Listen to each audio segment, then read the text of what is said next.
All right, you're back. I am. Here you are, the Rachel Cruze Show.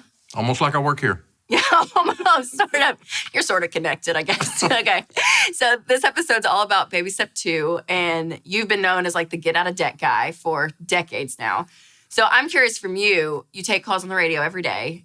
What has changed about debt in 25 years? Like people's questions.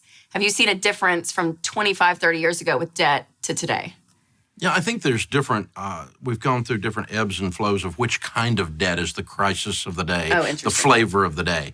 Like when we first started, everybody was talking about credit card debt, how evil and how horrible credit card debt is. And we still think it is. Do you find that people are in more credit card debt? It's become more normalized than even 30 years ago? What do you see around that subject specifically? 30 years ago, people wrote checks. Yeah. And so it was a big deal. The chunk of the credit card yeah, was like a thing. You would run across the thing. You know, I was thinking about Home Alone, too, when he's lost in New York. Oh, yeah. And he has to give it to the guy, and they pull it out, and they chunk, and it gets into the Plaza Hotel. Like, that's always my thought of, like, credit cards back then. It's like pulling out the cell phone on Jerry Maguire that's this big. Yes, that's right. Same thing. It shows you the age of the movie, right? But, so credit cards are, what's happened with them is the debit card has eclipsed first the check. And now checks have just about disappeared. Yep. And then the debit card has become so normalized, and we've helped with this, made it very, very popular as an alternative to the credit card. So the credit card kind of looks like the dirty, crazy cousin of the debit card. The crazy thing is that millennials, studies are showing, are actually getting into less credit card debt than their parents were. So because they have this option, and it's been put forward. I mean, people are starting to realize the credit card is the cigarette of the financial world. Yeah. It used to be cool. Yeah. And all the movies had it, in 1950s, everybody's smoking everything, right? Yeah. And then people start talking about, hey, this stuff kills you. And then the Surgeon General came out, and then we put it in the elementary schools and said, oh, children, don't smoke. It will kill you. DARE programs popped up. Exactly, the DARE program. But I mean, and that's what's happening gradually with the credit card, only in a more adult level. Seeing that, to where the millennials are coming along going, hey, this credit card didn't work for our boomer parents. Yep. They got screwed by this. We're not playing. Yes. But it's not at the forefront of society's mind today. But then we kind of went through this thing where we went from car payments to car leases. Car companies realized they could make a lot more money on leases than they could on regular payments, on regular car loans. And so they started pushing them. And today, 78% of the cars that roll off a new car lot are car fleeces. And the reason is they make more money on them. But we went through a phase because it was kind of new and it was faddish. And then, of course, we've moved into the student loan epic plague. Yes. Because it has grown. Yep. It's exploded. But the difference, though, of 30 years ago, student loans and today is massive, probably more so than car loans and credit cards combined. Right. Because of just the volume of it, the number of dollars. And there is a little bit of a stigma shift. My generation to the next generation, those are two previous to today, if they took out a student loan, they kind of did it holding their nose. And now everybody's like, well, that's just what you do.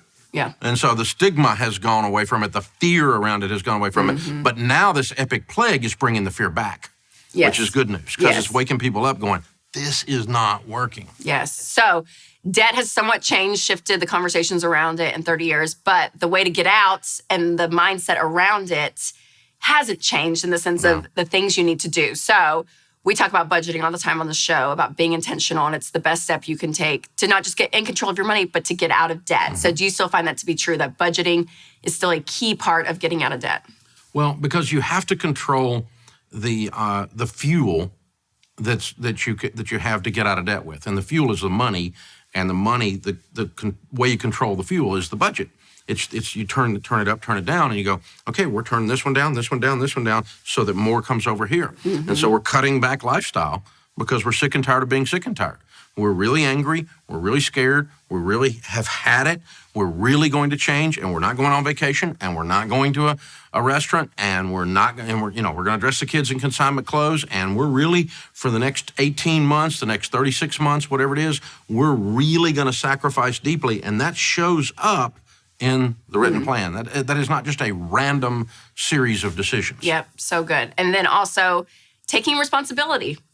Like when you look at your life and the mess you've caused, not to put shame, but to say, okay, I've done this, but then at the same time, I have the power to be able to clean up this mess. Do you see that as still a huge step in getting out of debt? Absolutely. The power and the dignity to make their own decision, and and really the realization that no one's coming.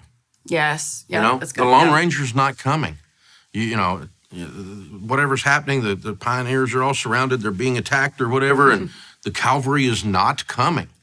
And so you are the problem and you're the solution. Yeah. And that's both wonderful news and it's scary news. Yes, absolutely. And then the third is a tool that you've been teaching for decades now is Financial Peace University. And we talk about this, but getting signed up, going through that course, being around like-minded people. I mean, this is a huge step to help accelerate your journey.